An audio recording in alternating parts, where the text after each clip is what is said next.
இந்த என் வாக்குச்சாவடி வெற்றி வாக்குச்சாவடி பயிற்சி மாநாடுகளை பிப்ரவரி 11ஆம் தேதி திருவிடந்தைகளை தொடங்கணும்.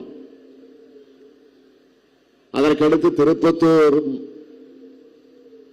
அதன் பின்னால் மதுரை, அதை தொடர்ந்து கோவையில நிறைவு செய்கிறோம். இந்த 4 மண்டலத்தில் சுமார் 7 லட்சம் வாக்குச்சாவடி குழுவினரை இப்படி நான் சந்திச்சிருக்கிறேன். இங்கே நான் வந்திருக்கிறது உங்களை உற்சாகப்படுத்த மட்டுமல்ல, உங்களை பார்த்து நானும் உற்சாகம் அடைவதற்கும் புத்துணர்வு பெறுவதற்கு தான் வந்திருக்கிறேன். உங்கள் முகங்களை பார்க்கும்போது உங்களுடைய மகிழ்ச்சியும் எனதையும் எனக்கு டிரான்ஸ்பர் ஆகுது. உங்க கான்பிடன்ஸை பார்த்து என்னுடைய கான்பிடன்ஸ் லெவலும் அதிகமாகுது.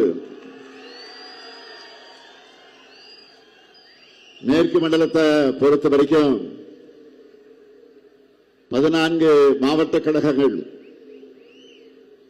39 சட்டமன்ற தொகுதிகள் இருக்கு. இது எல்லாத்தையும் திமுக தலைமையிலான மதச்சார்பற்ற முற்போக்கு கூட்டணி வெற்றி பெற்ற செய்திதான் ரிசல்ட் அன்னைக்கு பிளாஷ் நியூஸா வரணும். வெளிப்படையா சொல்லணும்னா, கடந்த சட்டமன்ற தேர்தலில் இந்த மேற்கு மண்டலத்தை பொறுத்த வரைக்கும் நாம் எதிர்பார்த்த வெற்றி கிடைக்கல. அதை சரி செஞ்சு மாபெரும் வெற்றியை பெற்றுத்தர வேண்டிய கடமையும் பொறுப்பும் இந்த மேடையில் இருக்கக்கூடியவர்களுக்கு இருக்கு. அதே போல எதிரில் கூடியிருக்கக்கூடிய உங்களுக்கும் இருக்கு. செஞ்சு தருவீங்களா? உறுதியா செய்வீங்களா? உறுதியா, நிச்சயமா, சத்தியமா, அண்ணா மீது ஆணையா? கடந்த 2024 நாடாளுமன்ற தேர்தலில் இந்த மண்டலத்தை பொறுத்தவரைக்கும் எப்படி பெரிய வெற்றியை பெற்றோமோ அதே போல பெரிய வெற்றியை சட்டமன்ற தேர்தலையும் உறுதி செய்யணும். அந்த அளவுக்கு மேற்கு மண்டலத்தில் பல்வேறு திட்டங்களை நாம் செஞ்சு கொடுத்திருக்கிறோம். காலையில் கோவைக்கு வந்ததிலிருந்து என்னுடைய நினைவில் இருக்கிறத நான் சொல்ல விரும்புகிறேன். பல்வேறு இடர்களை கடந்து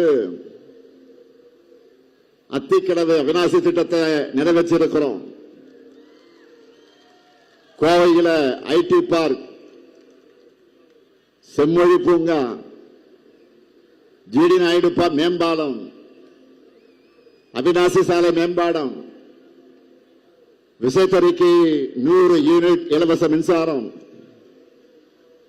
விசைத்தறி மற்றும் சிறு தொழில்களுக்கு மின்கட்டணம் குறைப்பு, விசைத்தறியை நவீனப்படுத்த நிதி ஒதுக்கீடு, சாலை இல்லாத கோயில்களுக்கு சாலை வசதிகள். இது மட்டுமில்லாம தந்தை பெரியார் பெயரில் மாபெரும் நூலகம் அமையவிருக்கு. உலகத்தரத்தில் கிரிக்கெட் ஸ்டேடியம் அமையவிருக்கிறது. வெள்ளூர் பகுதியில் தொழில் ஆய்வு நடக்க இருக்கு. தோழி விடுதிகள் கட்டப்படவிருக்கு. சூலூர் பகுதியில் செமிகண்டக்டர் தொழில் பூங்கா வரப்போகுது. கோவை மாவட்டத்துக்கு 75 புதிய பஸ் வரப்போகுது. மேற்கு புறவழிச்சாலை அமைக்கப்படவிருக்கு. இது போன்ற ஏராளமான திட்டங்கள் மேற்கு மண்டலத்திற்கு வர இருக்கிறது. எனவே தொழில் முனைவோர் அதிகமாக இருக்க இந்த மேற்கு மண்டலம் வளர்ச்சியைத்தான் விரும்பும் என்பதை நாம் நிரூபிக்கிறோம்.